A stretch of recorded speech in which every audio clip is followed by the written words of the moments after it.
रामाय नमः। ओम यथाग्निर्दाहिका शक्ति रामकृष्णे स्थिता हिया सर्वविद्या स्वरूपां तां शारदां प्रणमाम्यहम्। परतत्वे सदालीनो रामकृष्ण समाज्ञया यो धर्मस्थापनरतो वीरेशं तन्नमाम्यहम्। அன்னையை பற்றி பேச ஆரம்பித்த உடனே நல்லா தூக்கம் வருது. நிறைய பேர் நல்லா ஆனந்தமாக தூங்கிட்டு இருக்கிறீங்க. அன்னையினுடைய அருளால் காலையில் மிக அருமையான உணவு கிடைத்தது. அதனுடைய பலனாக அருமையான தூக்கம் கிடைத்தது. தூக்கம் கிடைக்கிறது அவ்வளவு சாதாரணமான விஷயம் இல்லை. ராமகிருஷ்ணருடைய வாழ்க்கையில் பார்க்குறோம், அதுல்னு ஒரு பெரிய நீதிபதி இருந்தார். அவர் வருவார், சாயந்தரம் தட்சிணேஸ்வரத்துக்கு வருவார். வந்த உடனே பகவான் அவருக்குண்டு ஒரு படுக்கையை தயார் பண்ணி வச்சிருப்பாரு. வந்து தூங்கிட்டு ஒரு 8-8:30 மணிக்கு எழுந்து போயிடுவார். ரொம்ப வருஷமாக அது நடந்துக்கிட்டே இருக்கும். ராமகிருஷ்ணர் வேடிக்கையாக சொல்வார், ராமகிருஷ்ணர் என்ன பண்ணி சாதிச்சார்னு கேட்டால் நான் சொல்லுவேன், இந்த பெரிய பெரிய நீதிபதிகளை எல்லாம் கூட சர்வசாதாரணமாக தூங்க வைத்து விடுவார் அப்படின்னு. தூக்கம் வர்றது அவ்வளோ சாதாரணமான விஷயம் இல்லை. நாங்களாம் மடத்தில் இருக்கும்போது பெரிய பெரிய பணக்காரங்களாம் வருவாங்க. மகாராஜ் கொஞ்சம் நல்லா தூங்கிறதுக்காக நீங்கள் குரு மகாராஜிட்ட எங்களுக்காக வேண்டிக்கம்பாங்க. அவ்வளோ பிரச்சனைக்கு நடுவில் இந்த 3 நாள் நமக்கு மிக அருமையாக போய்கொண்டிருக்கிறது. ஸ்ரீ ராமகிருஷ்ணனுடைய அமுத மொழிகளை நாம் படிக்கும் பொழுது அதற்கு முன்னாடி ஒரு சுலோகம் படிப்போம். தவ கதாமிருதம் என்று ஆரம்பிக்கும். உமது அமுத மொழிகள் துன்பத்தை துடைப்பன, ஞானிகள் போற்றுபவன, பாவங்களை போக்குவன, கேட்டற்கு இனியன, செல்வத்தை அளிப்பன. உமது அமுத மொழிகள் பேசிடும் நல்லோர் புண்ணியம் செய்தோர் அப்படின்னு அந்த சுலோகத்தினுடைய பொருள். ஸ்ரீமத் பாகவத புராணத்தில் அது வருது. ஸ்ரீ ராமகிருஷ்ணருடைய அமுத மொழிகளை, அவருடைய வாழ்க்கை சரித்திரத்தை யாரெல்லாம் கேட்கிறவர்களோ அவர்களெல்லாம் புண்ணியம் செய்து. எவ்வளோ பேர் நமது ராமகிருஷ்ண பக்தர்கள் தமிழ்நாட்டில் இருந்தும் எவ்வளவோ மிக சிரத்தையாக அவரை வழிபடுகின்ற, அவருடைய நாமத்தை சொல்லுகின்ற அன்பர்கள் எல்லாம் இருந்து கூட இந்த இடத்துக்கு நம்ம கொஞ்சம் பேரால் தான் வந்து அவரை பற்றி கேட்க முடியுது. இதிலிருந்தே நாம் மிகப்பெரிய புண்ணியசாலிகள் என்று நம்ம புரிந்து கொள்ளலாம். ஸ்ரீ ராமகிருஷ்ணர் ஒரு இடத்துல சொல்றார், நான் செய்த ஆன்மீக பயிற்சிகள், அதனால் எனக்கு ஏற்பட்ட அனுபவங்கள், இதையெல்லாம் நான் உங்களுக்கு அப்பப்போ சொல்கிறேன். இதையெல்லாம் புரிந்து கொள்வதற்கு உங்கள் சக்திக்கு ஏற்றார் போல நீங்கள் புரிந்து கொள்ள வேண்டுமானால் நீங்கள் தவம் செய்திருக்க வேண்டும் அப்படிங்கிற. அவருடைய வாழ்க்கையை புரிந்து கொள்றதுக்கு நாம் பெரும் தவம் செய்திருக்கோம். அந்த வகையிலே பல பிறவிகளாக செய்த தவத்தின் பயனாகத்தான் நாம் ஸ்ரீ ராமகிருஷ்ணருடைய நாமத்தை சொல்கின்றோம், அவரை பற்றி கேட்கின்றோம். அவரை பற்றிய இந்த நிகழ்வு நடக்கின்ற இடத்திலே இன்றைக்கு நாம் அமர்ந்திருக்கின்றோம். ஸ்ரீ ராமகிருஷ்ணரும் அன்னையும் நம்ம இடத்துல என்ன எதிர்பார்க்கிறார்கள் என்ற வகையில் தான் நாம் இன்றைக்கு பேச போகிறோம். என்ன எதிர்பார்ப்பாங்க? வழக்கமாக ஒரு குழந்தை தாயினுடைய வயிற்றில் இருக்கும்போது அந்த தாய்க்கு பெரிய எதிர்பார்ப்பு இருக்கு. நம்ம குழந்தை எப்படி பிறக்க போகுது, அந்த குழந்தையினுடைய கண்ணு, காது, மூக்கு எல்லாம் நல்லா இருக்கணும், அது நல்ல அறிவோடு பிறக்கணும். அப்படி குழந்தை பிறந்த பின்னாடி அது நல்லபடியாக நடக்க வேண்டும். ஒவ்வொரு அசைவிலும் அந்த குழந்தையை பார்த்து பார்த்து அன்னை ஆனந்தப்படுவார், அம்மா ஆனந்தப்படுவாங்க. உங்களுக்கெல்லாம் அந்த அனுபவம் இருக்கு. அதன் பின்னால் அது படிக்க போகும்போது நல்ல ஞானத்தோடு படித்து நல்லபடியாக வரணும். எப்பவுமே கிளாஸில் ஃபர்ஸ்ட் ரேங்க் எடுத்துக்கிட்டே இருக்கணும் நம்ம குழந்தை மட்டும். மற்ற குழந்தைங்க எடுத்தால் அவ்வளோ சந்தோஷம் வராது.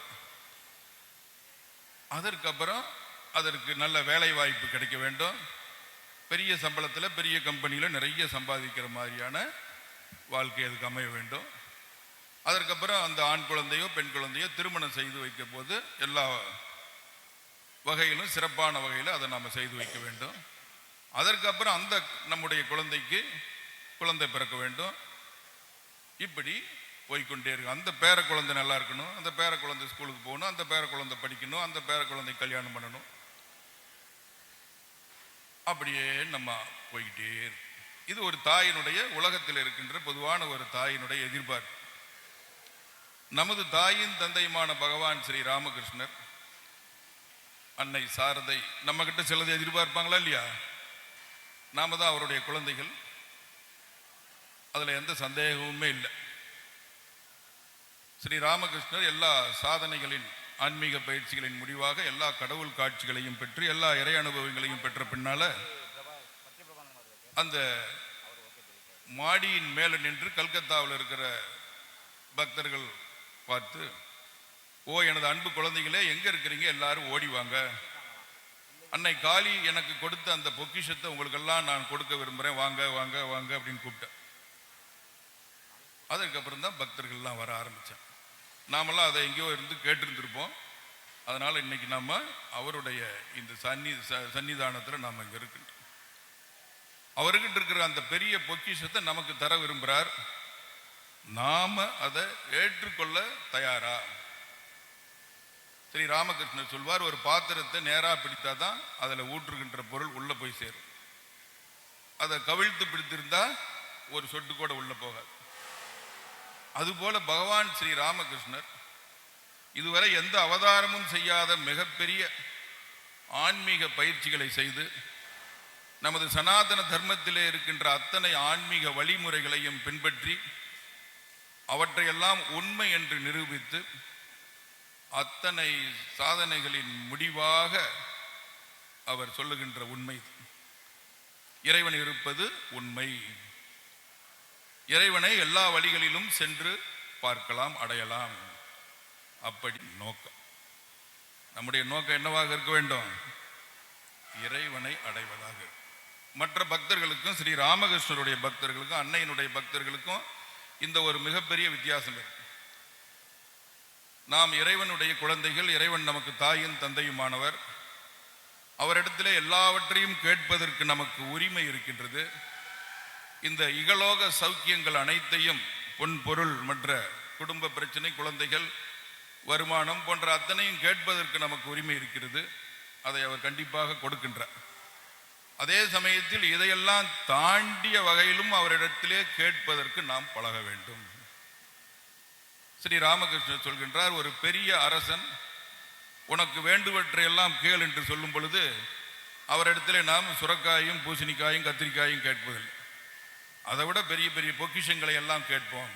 அதுபோல எல்லாம் வல்ல இறைவன் நம்மை குழந்தையாக, அவருடைய பெற்றெடுத்த குழந்தையாக நினைத்து நமக்கு வரங்களை கொடுக்கின்ற சமயத்திலே சில நாள் வாழுகின்ற இந்த உலகத்து விஷயங்களை எல்லாம் கேட்பதுடன் அதை தாண்டியதான விஷயங்களையும் கேட்பதற்கு பழக வேண்டும். அதைத்தான் பகவான் நம்மிடத்தில் எதிர்பார்க்கிறார்.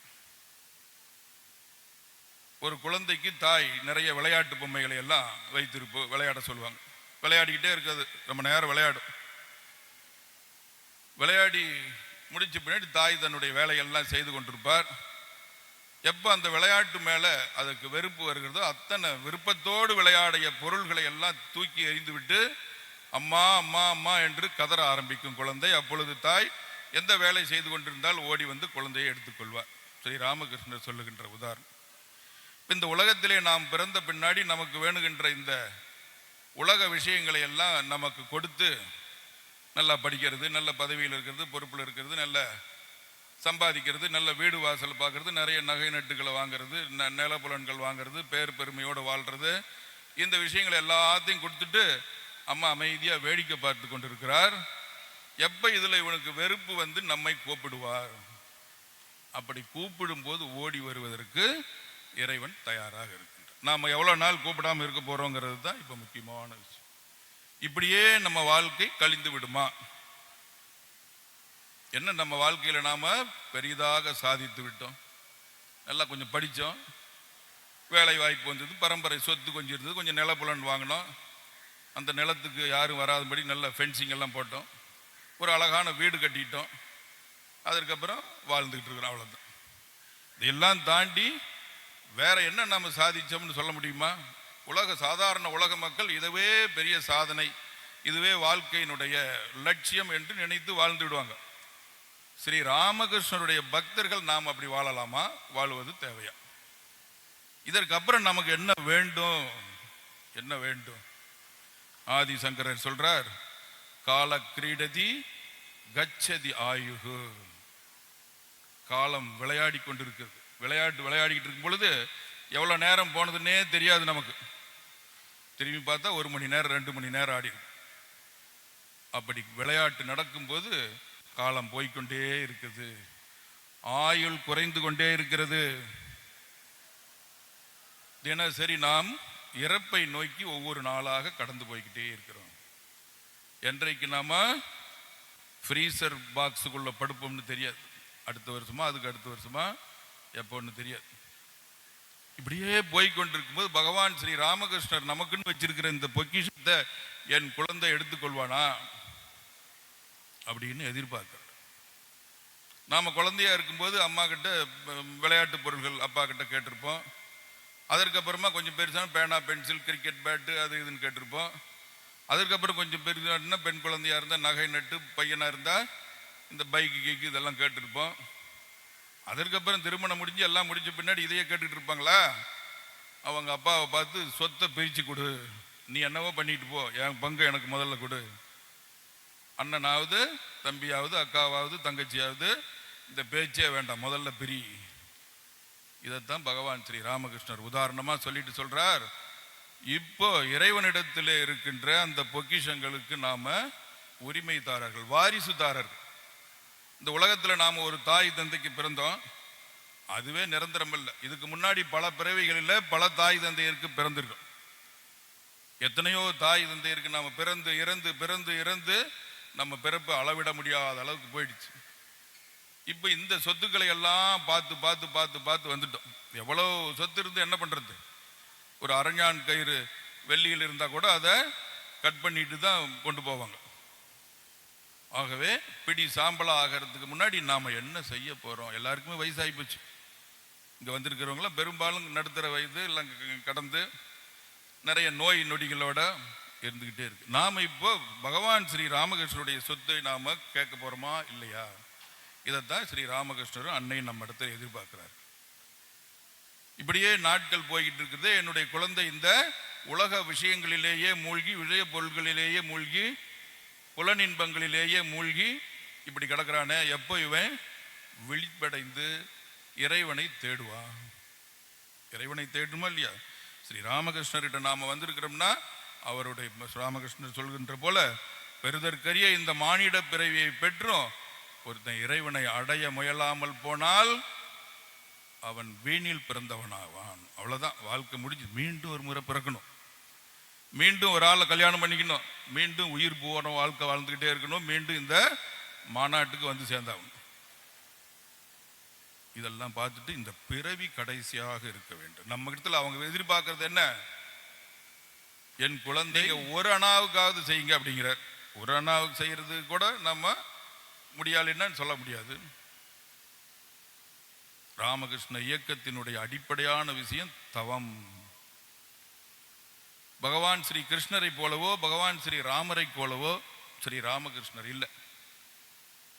காளி தேவியை பார்க்கணும், ராமரை பார்க்கணும், கிருஷ்ணரை பார்க்கணும், அத்வைத சாதனை பண்ணணும், இயேசு கிறிஸ்துவை பார்க்கணும், முகமது நபியை பார்க்கணும்னு இப்படி எல்லாத்தையும் ஒவ்வொன்றா செஞ்சு செஞ்சு செஞ்சு செஞ்சு பயிற்சி செஞ்ச நான் பகவான், நான் அப்படி கையை தூக்கினா எல்லாம் நடக்கும் அப்படின்ட்டு கிருஷ்ணருடைய வாழ்க்கையில் வருவது போலவோ, ராமர் ஒரு அம்பை செலுத்தினார்னா எல்லா எதிரிகளும் அரக்கர்களும் அறிந்தது போகவோ ஸ்ரீ ராமகிருஷ்ணனுடைய வாழ்க்கை இல்லை.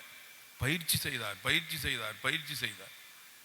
நம்மளையும் அதை செய்ய சொல்றார். அவரை நாடி வருகின்ற துறவர சீடர்கள் எல்லாம் மிக உயர்ந்த உன்னதமான நிலையில் இருக்கிறவங்க. ஆனால் அவர்கள் அவர் சும்மா விடவே இல்லை. நடு ராத்திரியில் தூங்கிட்டு இருக்கிறவங்களெல்லாம் எழுப்பி உட்கார வச்சு ஜபம் பண்ணு, இறைவன் நாமத்தை சொல்லு சொல்லு சொல்லு சொல்லு சொல்லு.